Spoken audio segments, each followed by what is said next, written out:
Jadi Imam Bukhari kan dia meriwayatkan hadis ini juga, maka dia berusaha mengumpulkan hadis ini yang terlihat kontra. Satu sisi dilarang, satu sisi Rasulullah melakukan. Apa kata Imam Bukhari? Bahwa boleh kita mengambil makanan di depan orang, tapi syaratnya apa? Pertama, makanannya beda, kata Imam Bukhari. Yang kedua, apabila dia yakin bahwa orang yang diambil makanannya dia suka, dia tidak marah, pasti ridho. Itu kata Imam Bukhari. Bismillahirrahmanirrahim. Kita melanjutkan kembali majlis ilmu kita, yaitu majlis Rasulullah SAW.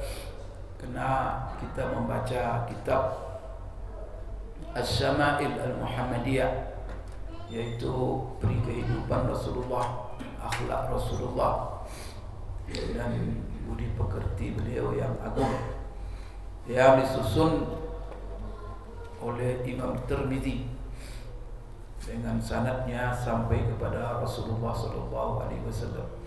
Bapak Ibu sekalian, terakhir kemarin kita membahas yaitu masalah masih makanan Rasulullah SAW, yang mana makanan pokok beliau adalah roti. Kemudian selain roti, apa yang beliau makan, apa yang beliau konsumsi. Maka diantaranya Bapak Ibu, kita sudah menjelaskan diantaranya teman rotinya itu cuka. Kemudian dia juga mengkonsumsi minyak zaitun, dan bahkan dia memerintahkan kepada kita untuk mengkonsumsi minyak zaitun ini. Rasulullah bersabda sebagaimana hadis yang diriwayatkan Imam Tirmizi dari Abu Usaid, "Kuluz zaita," konsumsilah oleh kamu minyak zaitun, "Wadahinu bihi," berminyaklah kalian dengannya, "Fa innahu min syajaratin mubarakah," karena zaitun itu berasal dari pohon yang penuh berkah, yang diberkahi. Setelah itu ini juga kita kemarin menjelaskan apa lagi yang dimakan Rasulullah SAW. Selain itu beliau juga bersama roti kadang-kadang ada kuah, ada sayur. Tapi sayur itu sayur apa? Sayur labu, yang disebut dengan dubba. Dan bahkan dalam beberapa hadis yang kita baca kemarin, labu termasuk makanan kesukaan Rasulullah SAW. Ini diantaranya hadis yang kita baca, hadis Anas bin Malik. Beliau berkata, "Kana Nabi sallallahu alaihi wasallam yu'jibuhu dubba." Bahwa Rasulullah sallallahu alaihi wasallam sangat menyukai labu dubba. Maka pernah dihidangkan kepada dia makanan bita'amin, atau diundang untuk makan, faja'altu atatabba'uhu. Maka ketika kita makan bersama, saya satu nampak dengan Rasulullah sallallahu alaihi wasallam, kata Anas, lalu saya dalam nampan itu saya pilih-pilih labu. Kemudian labu itu saya kumpulkan di hadapan beliau untuk beliau makan. Kenapa saya lakukan itu? Lima a'lamu, karena saya tahu bahwa dia menyukai labu. Kan terbayang oleh kita itu kan. Ketika nampan, ya tentu makanan itu kan mencap dia sekitar nampan itu. Adanya kalau nampan ini ada 6 orang, ada 10 orang. Kalau dia 5 atau 6 orang, tentu kan masing-masing memakan bagian depannya. Tapi apa yang dilakukan Anas? Labu yang ada di sekeliling nampan itu dikumpulkannya, kemudian ditaruhnya di depan Rasulullah SAW langsung. Kenapa hal itu dilakukan? Lima a'lamu annahu yuhibbu, karena saya tahu bahwa dia mencintai labu, menyenangi labu tadi. Di mana Anas tahu bahwa dia menyukai labu? Ini dalam hadis yang lain Anas menceritakan, An Anas bin Malik qala, inna khayyatan da'a Rasulullah sallallahu alaihi wasallam, yaitu di sini Anas mengetahui bahwa Rasulullah suka labu, yaitu pernah seorang tukang jahit, profesinya tukang jahit. Kenapa dijelaskan oleh Anas profesinya? Karena profesi tukang jahit itu boleh dikatakan profesi rendah juga lah, biasa. Nah, jadi tukang jahit ini mengundang Rasulullah untuk jamuan makan di rumahnya. Da'a Rasulullah SAW li ta'amin sana'ahu. Dia mengundang Rasulullah untuk jamuan makan di rumahnya, dan makanan itu dimasaknya sendiri. Karena dia ingin mendapatkan kehormatan memasak makanan yang dimasak sendiri oleh Rasulullah SAW. Jadi dia sendiri yang masak. Ini berarti kalau laki-laki masak tidak masalah ya. Ini jangan gengsi pula masak kalau bapak arti. Sekarang koki itu banyak laki-laki, tidak perempuan apalagi di hotel-hotel. Jadi itu juga menunjukkan bahwa memasak itu bukan tugas khusus perempuan. Itu. Nah, maka di sini kan dia tukang jahit laki-laki, dia mengundang Rasulullah, dia sendiri yang buat, yang masak makanan itu, kata Anas. Lalu qala Anas, fazahabtu ma'a Rasulillah ila dzalika ta'am. Saya pergi menemani Rasulullah untuk jamuan makanan itu. Faqurriba ila Rasulillah sallallahu alaihi wasallam, faqarraba ila Rasulullah khubzan min sya'ir.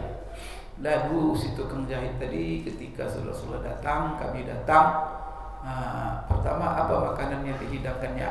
Faqarraba khubzan min sya'ir. Pertama dihidangkannya roti dulu. Roti ya, potongan-potongan roti.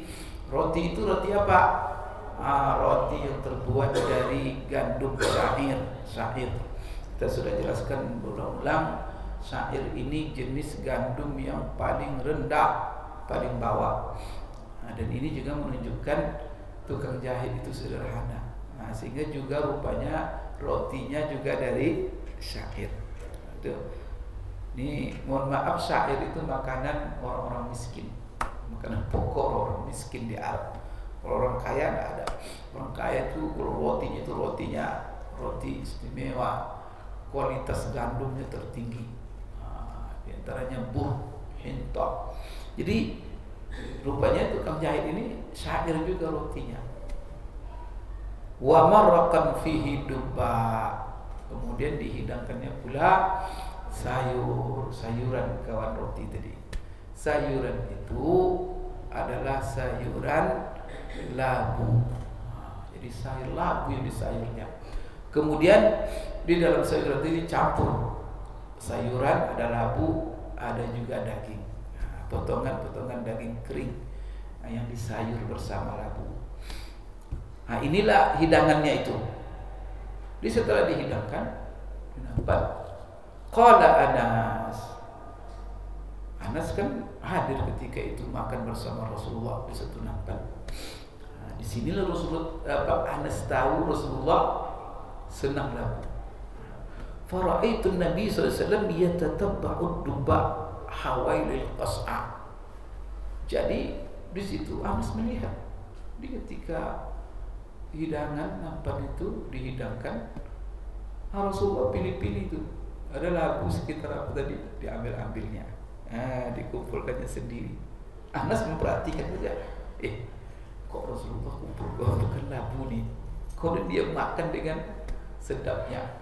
Maka di sini apa kata hawailil qas'a. Jadi Rasulullah SAW memilih-milih labu sekitar apa tadi nampak. Saya lihat, Masya Allah, falam azal uhibbud dubba min yaumi idzin.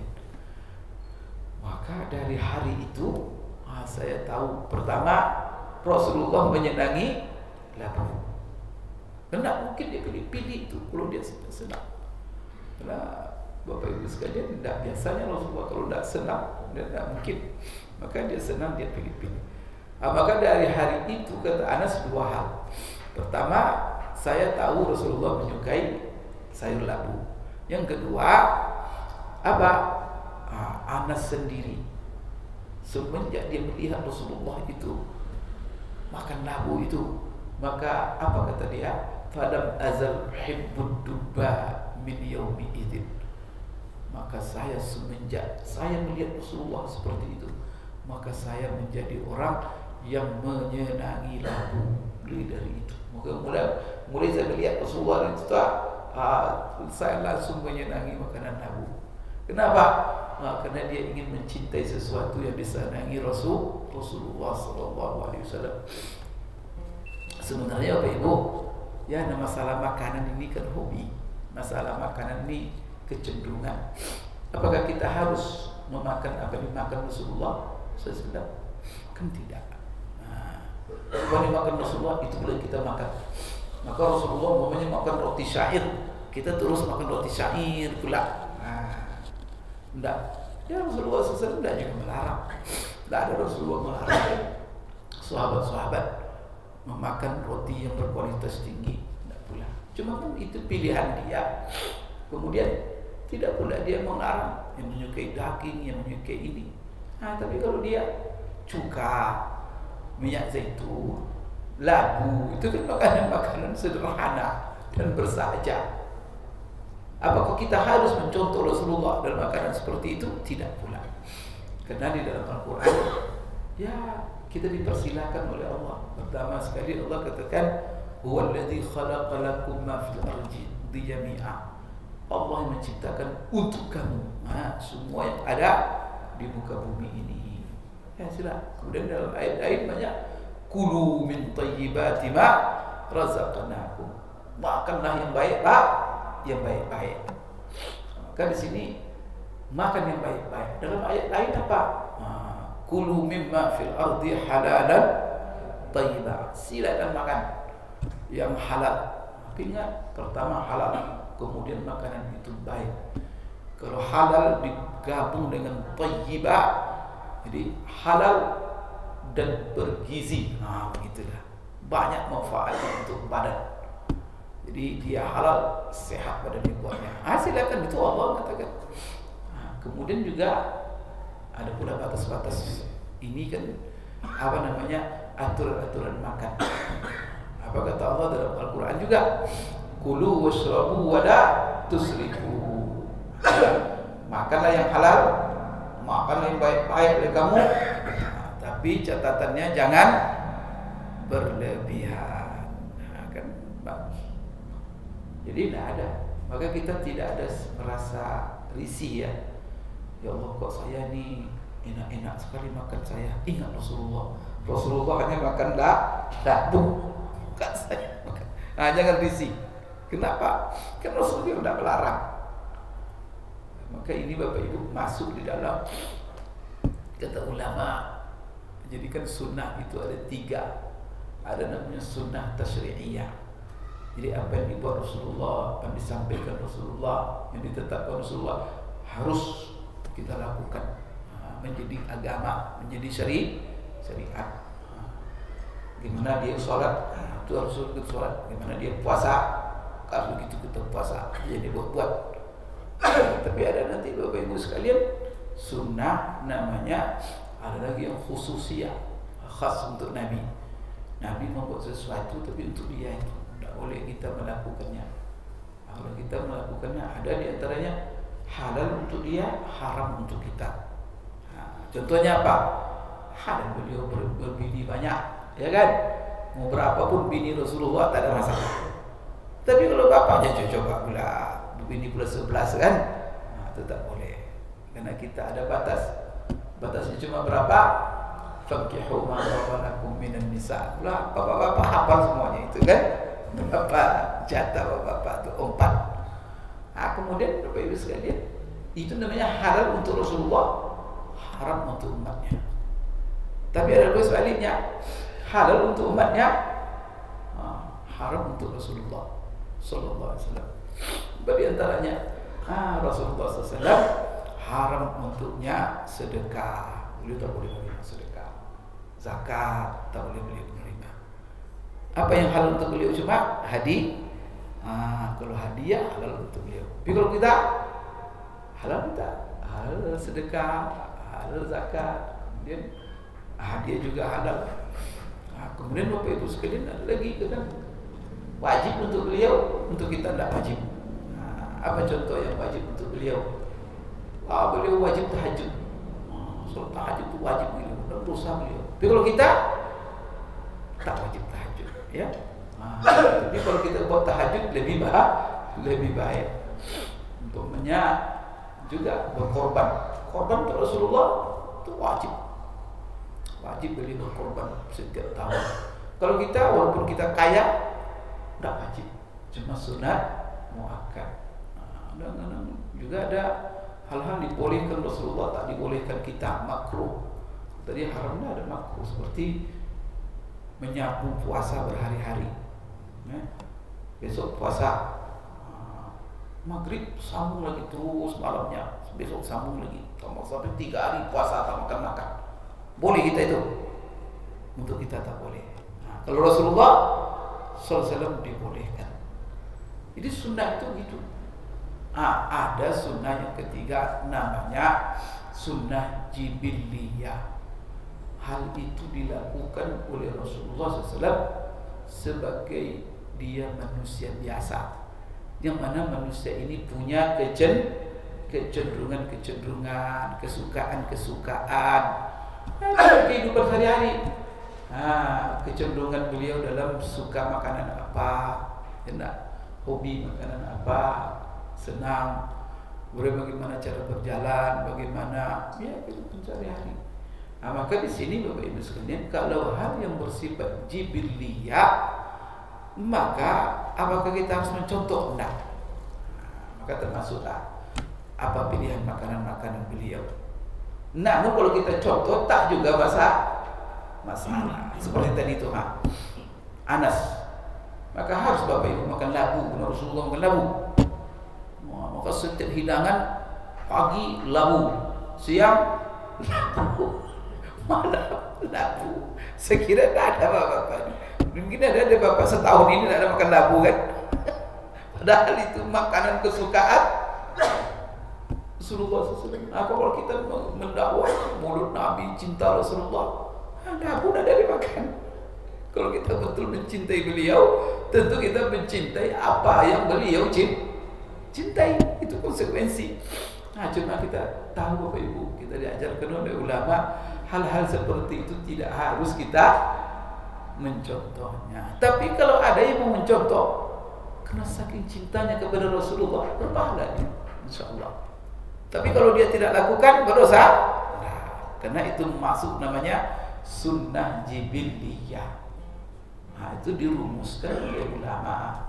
Dan ini hal seperti mana dapat kaji terus. Itu kajian di usul fikih. Bagaimana kita menangkap hukumnya dari apa yang dikatakan Rasulullah. Itu ada orang sunnah. Tunggu dulu. Sunnah itu ada 3 kan? Itu sunnah tasrihiyah ke dia, sunnah jibiliyah ke dia, atau sunnah khususiyah. Namanya sunnah tapi khusus. Berbahaya, dosa kamu malah. Saya beristri 11, mencontoh sunnah Rasulullah. Dosa dia. Itu wajibnya menceraikan yang selebih 4 itu. Kalau tidak, gelimang dosa dia. Padahal itu katanya mencontoh sunnah. Kenapa? Karena hal itu khusus untuk Rasulullah. Puasa, berhari-hari puasa saja. Kenapa kamu puasa? Sunnah Rasulullah. Rasulullah puasa kadang-kadang menyambung puasanya. Kita tak boleh. Dan hal-hal ini kalau kapan kita bagaimana cara mengetahui itu khusus untuk Rasulullah, Pak Ustaz? Itu Bapak Ibu harus pula ada dalil. Jangan, tapi ingat kaidah dasar, memang kaidah dasar semua dibuat oleh Rasulullah, semua yang disampaikan Rasulullah, semua ditetapkan oleh Rasulullah itu pada prinsipnya tasri'iyah. Kenapa? Karena beliau diutus sebagai Rasul. Karena beliau dihadirkan untuk apa? Untuk dicontoh. Maka bulan Rabiul Awal ini kita selalu mendengar bacaan ayat laqad kana lakum fi Rasulillahi uswatun hasanah liman kana yarjullaha wal yawmal akhir. Nah, itu prinsipnya, itu kaidah dasarnya. Baik Bapak Ibu sekalian. Kemudian terus kita falam azab uhibbud dubba yauma idzin. Ini hadis ini sudah kita jelaskan kemarin. Kemudian ada komentar daripada Imam Al-Qurtubi.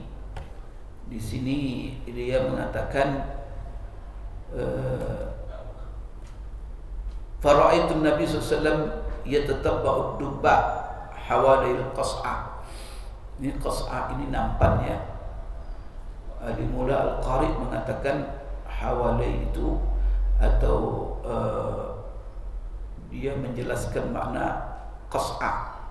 Qas'ah itu katanya itu nampan yang bisa menampung 10 orang. Nampan besar. Qas'ah ma yusbi'u asyrata ampus, yang bisa mengenyangkan 10 orang. Kemudian ada lagi nama lain yang lebih kecil dari itu, safha. Safha itu bisa menampung 5 orang. Ma yusbi'u khamsata ampus. Kemudian di sini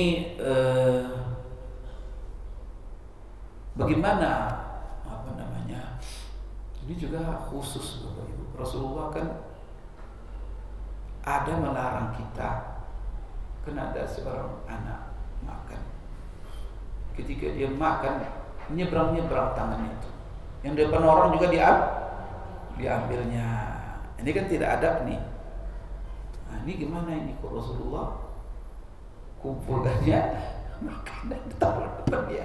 Dia sendiri melarang. Dia lihat anak makan kurang sopan, lalu dibilang, ya ulah, samillah, kul biyaminik, wa kul mimma yalik. Anak, kalau kau makan, baca Bismillah. Kemudian makan dengan tangan kanan. Kemudian makan yang di depanmu, yang punya orang, jangan diambil. Nah, jadi di sini ulama mencoba apa? Analisanya. Kok Rasulullah sendiri yang melarang, tapi kok dia sendiri yang melakukan. Maka di sini dikatakannya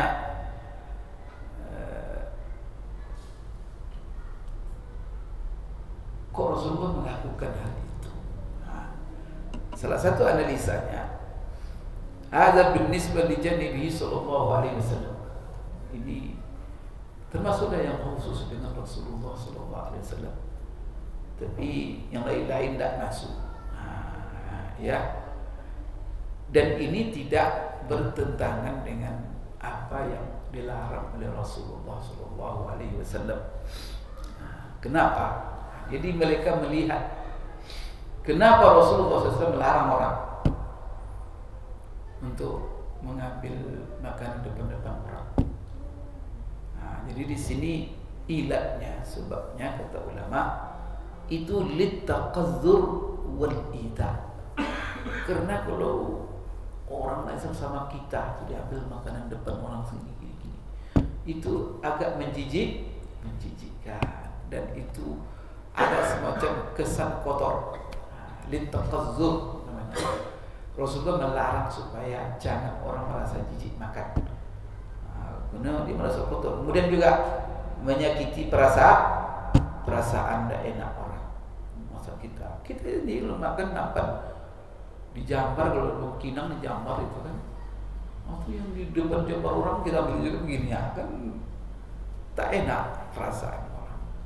Maka di sini apa kata mereka? Pertama ilatnya litaqazzur wal iza.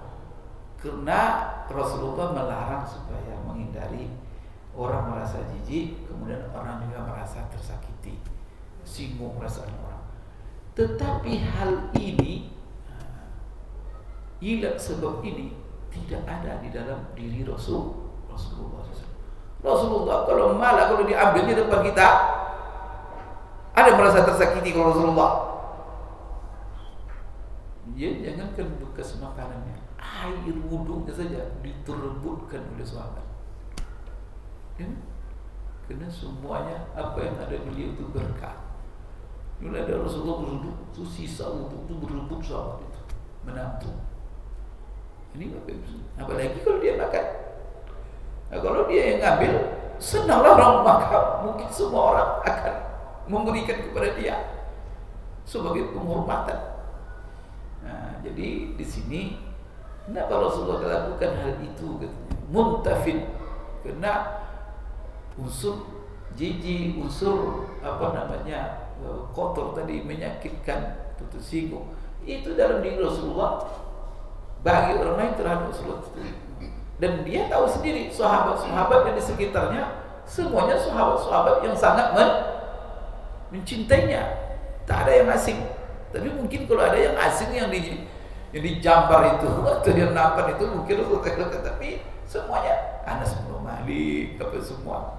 Mereka kan jangankan makanan, nyawa mereka pun mereka pertaruhkan untuk Rasulullah sallallahu alaihi wasallam.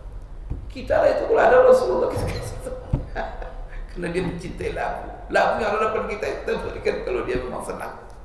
Allahu Akbar.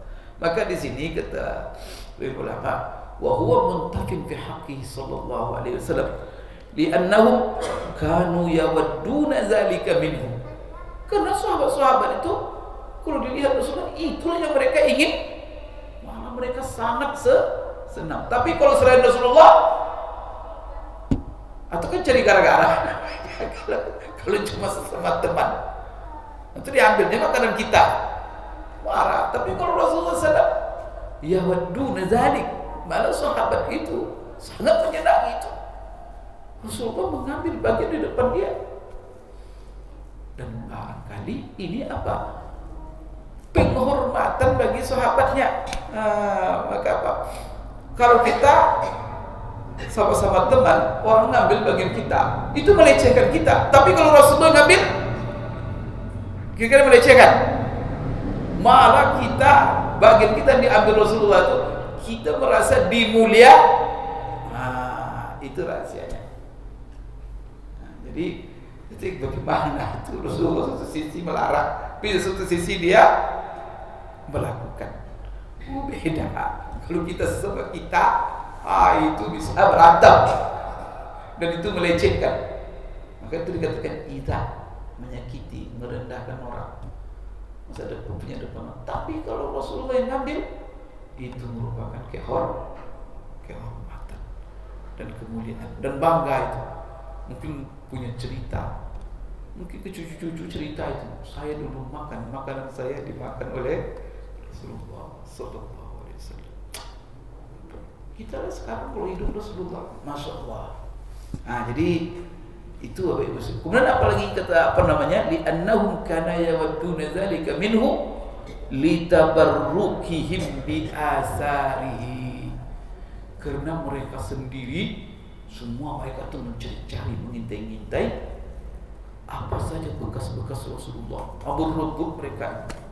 Di kalau Rasulullah makan tuh ada bekas, mereka berebut. Kalau ada minum Rasulullah berebut-rebut untuk mencari berkah. Apalagi Rasulullah yang langsung. Di sini Bapak Ibu ya akan nampak kalau kita itu apa analisanya oleh ulama. Maka itu namanya kan ini hadis seperti ini muskil. Maka ulama mengarang namanya al-muskil fil hadis. Namanya itu termasuk yang disusun oleh Imam Asy-Syafi'i, itu namanya mukhtalaful hadis. Jadi hadis-hadis yang kontra. Seperti ini kan kepada anak tadi diajarkan jangan kamu makan depan telinga orang, makan di depan kamu. Tetapi dia sendiri kok mengambil, dikutipnya yang punya orang masuk ke depan dia makan. Yang diceritakan Anas tadi berarti bertentangan hadis ini. Bagaimana penyelesaiannya?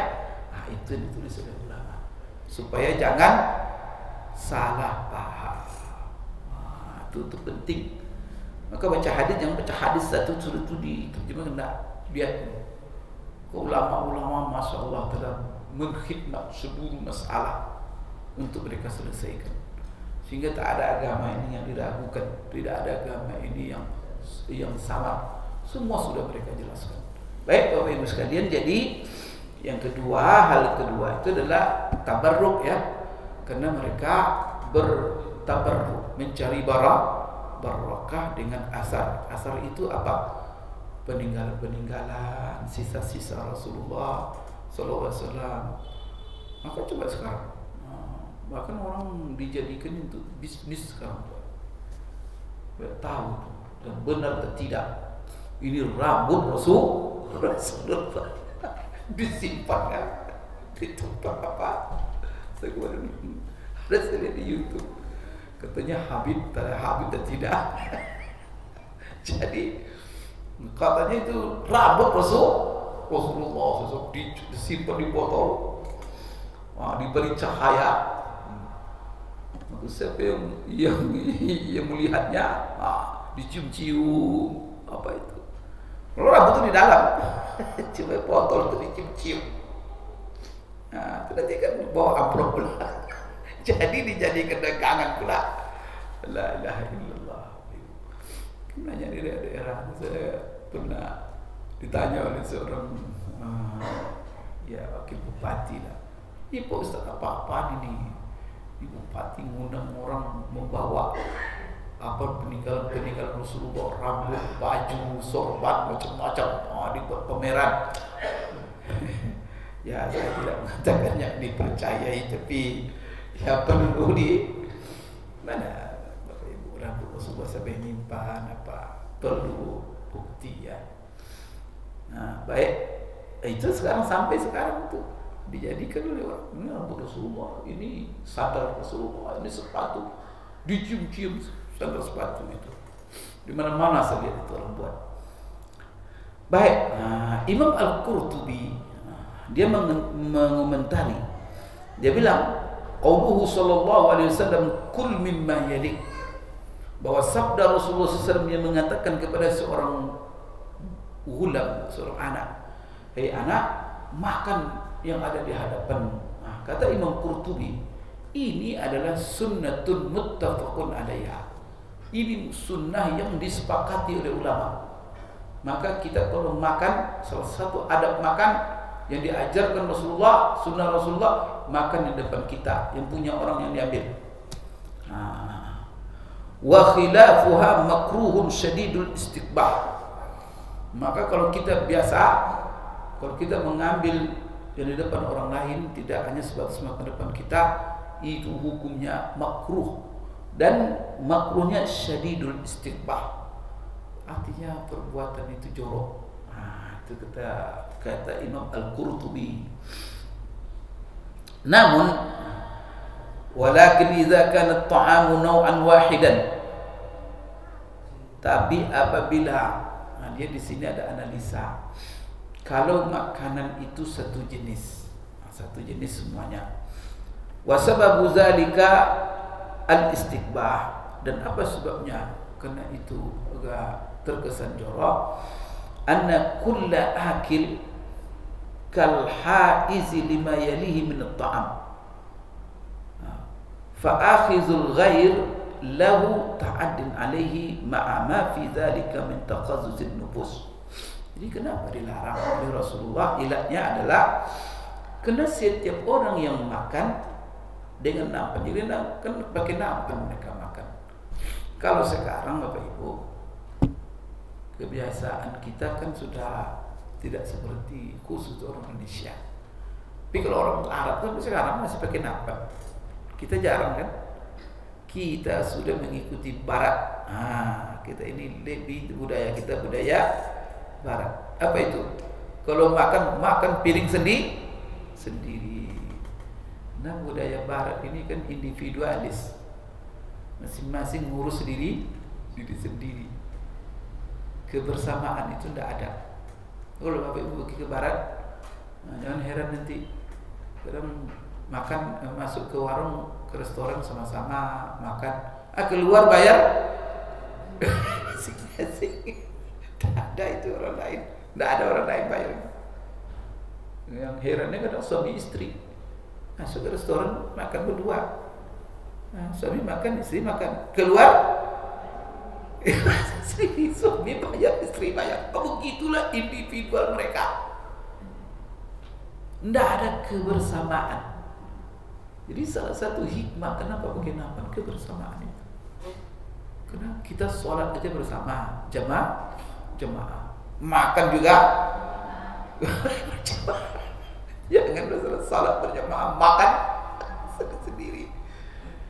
Itulah sebabnya dalam hadis sebelum ini Rasulullah SAW tidak pernah makan pakai piring, kan ada. Pasti dia pakai nampan atau pakai sufra. Sufra itu ya apa namanya, dari kulit. Kalau kita sufra, kalau di Arab nanti Bapak Ibu di Madinah ya, pergi 5 orang makan kambing, minta sama restoran itu sufra. Sufra itu plastik ya, yang sudah disediakan. Nanti nasi itu tumpahin di plastik itu. Maka makanlah sama-sama, ganti nampan tadi. Sehingga kalau sudah selesai makan kan digulung aja lagi itu, dibuang gitu aja. Kalau nampan kan banyak kerjanya. Tapi ada juga pakai nampan. Kalau mau qas'ah namanya, atau sohha, kalau mau nampan mereka siapkan juga.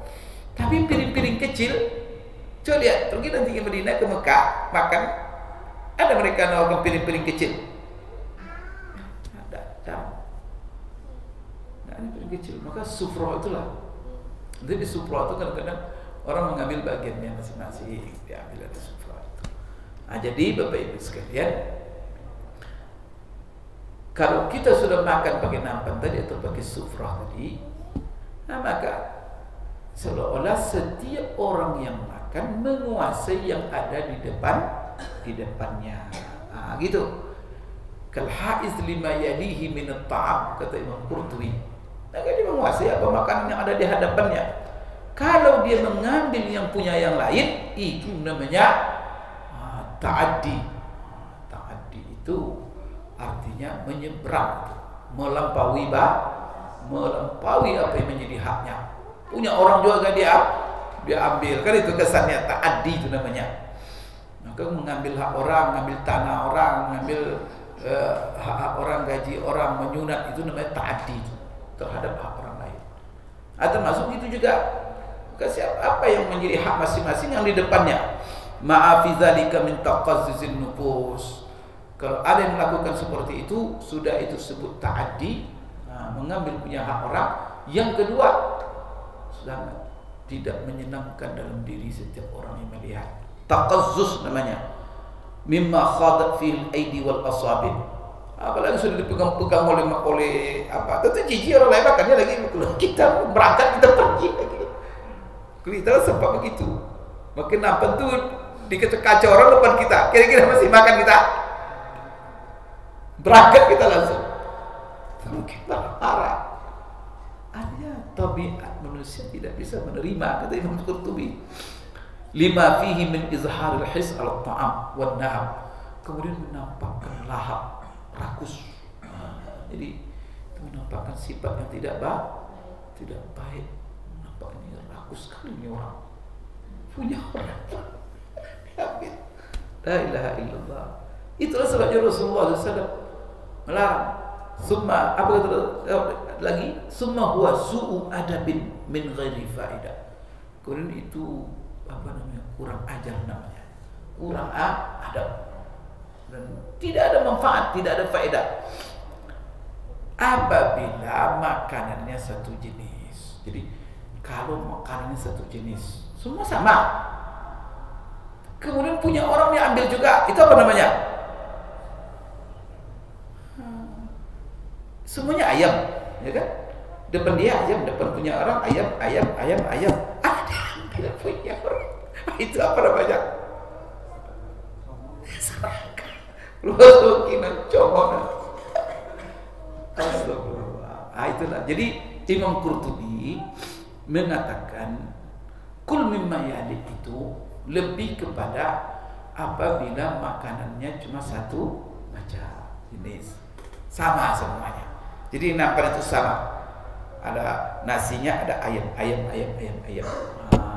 Maka kalau itu sangat tuh tidak etis sekali kalau dibuat sudah makanannya sama semua atau diambil pula di depan punya orang. Itu syadidul istiqbah, jelek sekali itu tentunya orang melakukan hal itu, maka dilarang oleh Rasulullah SAW. Sepakat ulama mengatakan bahwa sunnah yang disepakati oleh ulama, itu adalah sunnah Rasulullah. Tak boleh kita mengambil depan orang kalau makanan itu semuanya satu jenis, karena tidak ada bedanya, apa manfaatnya? Kalau berbeda makanannya, mungkin ada juga alasan. Mungkin dia tak suka ayam, di depan dia ayam, yang dia suka kambing depan orang. Jadi masalah. Atau gimana caranya? Dia ambilnya. Kita azan dulu, nanti kita lanjutkan. Ya, silakan.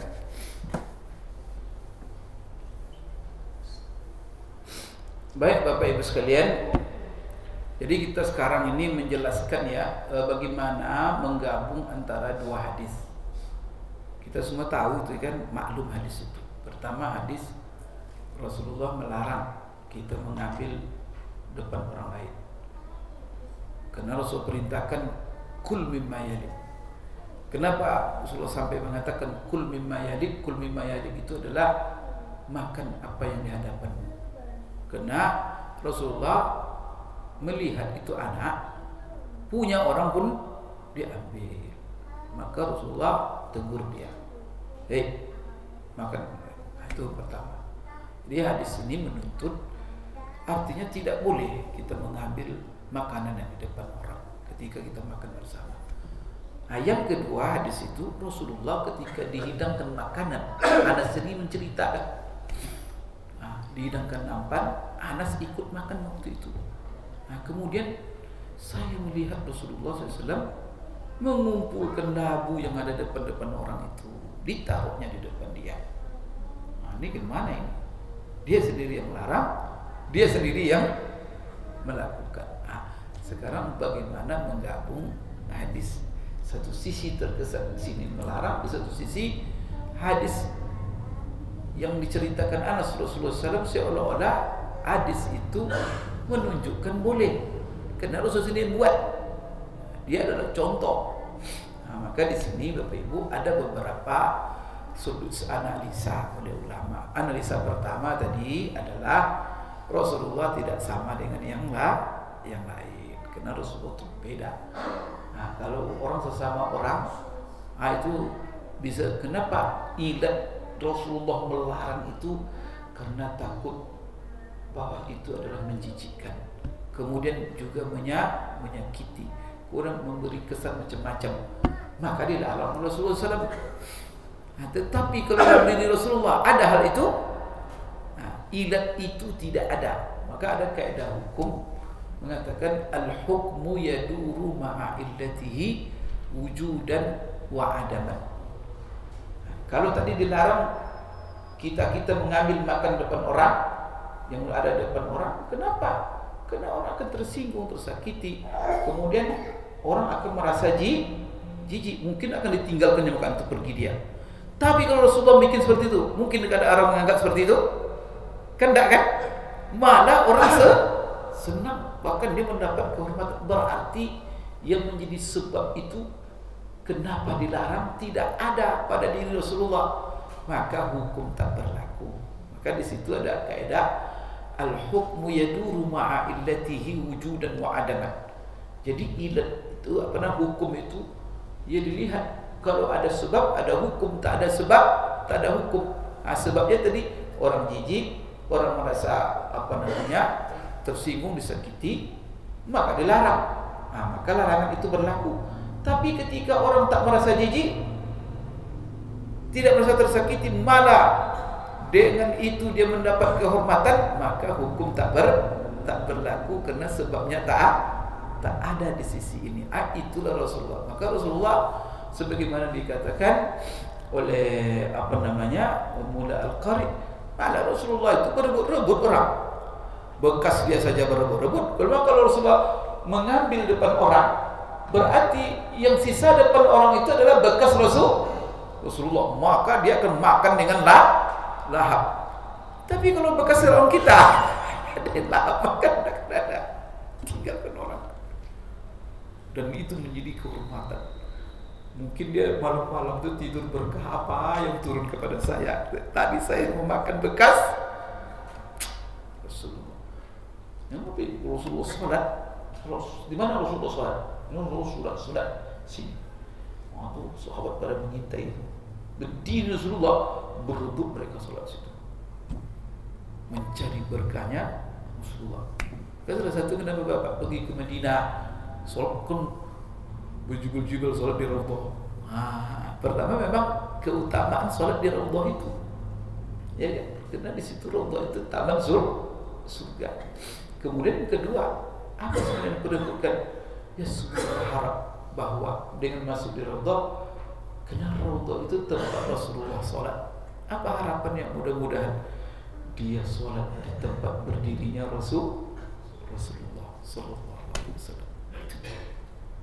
Kan tidak berlaku itu, maka hukumnya beda. Yang kedua ini yang dikatakan oleh Qurtubi, Imam Qurtubi tadi. Maka Imam Qurtubi mengatakan begini pula cara dia menyelesaikan kontra hadis itu. Begini, yang dilarang oleh Rasulullah SAW itu kul mimma yalik, makan aja depan kamu. Itu apabila makanan semuanya sama semua. Nah, dia sama itu kamu ambil pula punya orang atau punya kamu habiskan punya orang dulu. Setelah itu gimana kira-kira? Itu sangat menyakitkan dan itu mengotori. Itu bisa menyebabkan berantem. Tidak jadi makan berantem situ nanti itu. Ya Allah, ini ya. Jadi katanya, tapi kalau seandainya, di sini. Amma idza ikhtalafa anwa'ut ta'am. Jadi kalau makanan sama, apa yang akibatnya? Pertama, itu akan menyinggung perasaan orang. Karena tidak ada alasan orang. Kenapa kamu ngambil punya saya? Itu juga punya kamu ada. Kenapa kamu habiskan punya kamu dulu? Toh makanannya sama. Tapi kalau beda kan bisa orang berpikir, jangan-jangan dia tidak suka yang ada di depan dia. Kan masih ada orang berpikir itu. Tapi kalau tidak ada sama semua. Yang kedua, kalau makanannya sama, ya itu jorok sekali. Tangan dia buat tempat orang. Kemudian juga di situ menunjukkan orang akan menangkap, menilai dia ini orang tamak, orang rakus. Ini kan sudah menimbulkan suuzon orang. Dan ini buat dosa jadinya. Namun kalau seandainya, dan itu pasti itu kalau ada orang seperti itu, orang bilang ini orang kurang ajar ini, makan tak ada beradab katanya. Ya, itu kalau bapaknya besok makan lagi itu ada dia, kira-kira duduk pada situ. Lebih baik pergi ke warung daripada makan depan dia, bikin sakit hati aja. Tapi kalau Rasulullah, la ilaha illallah, tidak mungkin berebut-rebut kita, malah memberikan apa yang ada sama kita. Baik Bapak Ibu sekalian, tapi kalau makanan yang berbeda, ini analisa Imam Qurtubi.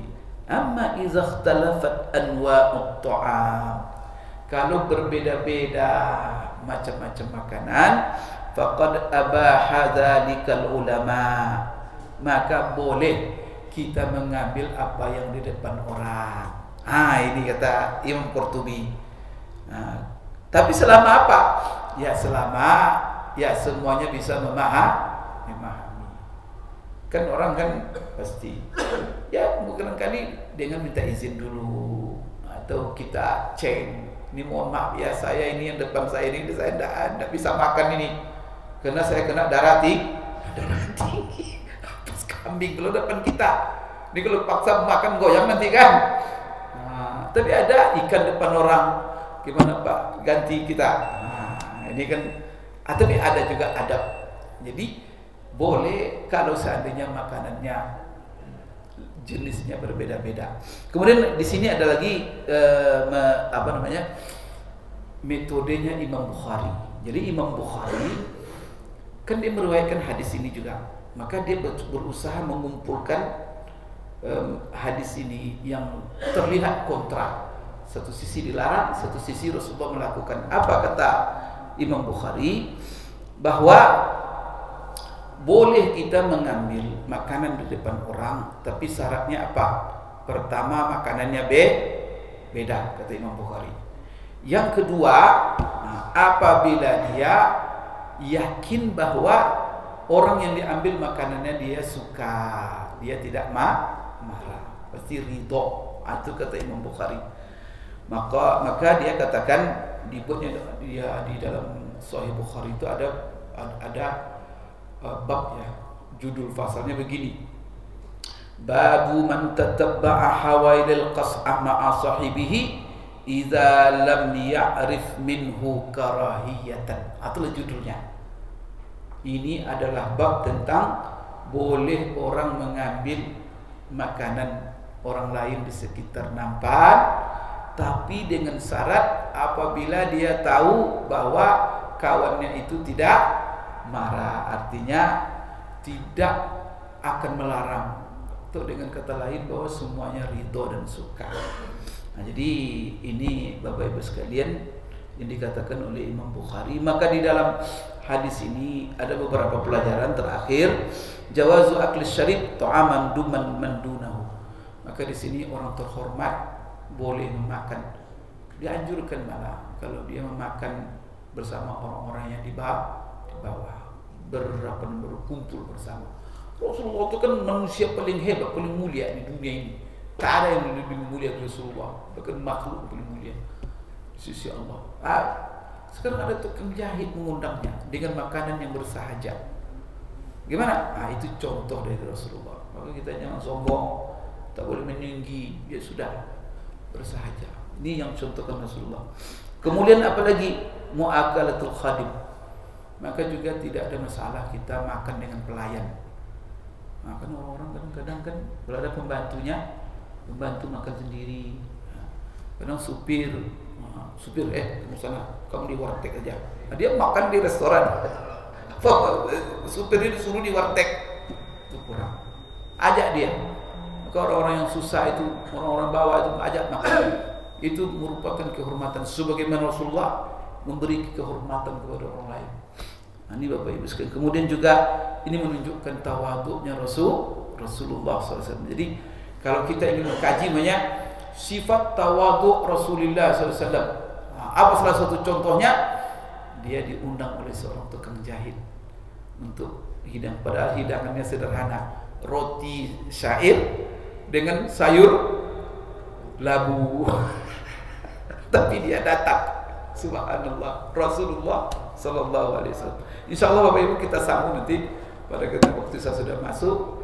Ada beberapa pelajaran kita bisa ambil dari hadis ini berhubungan dengan kehidupan sosial kita. Aku lupa lihat wa astaghfirullah li wa lakum.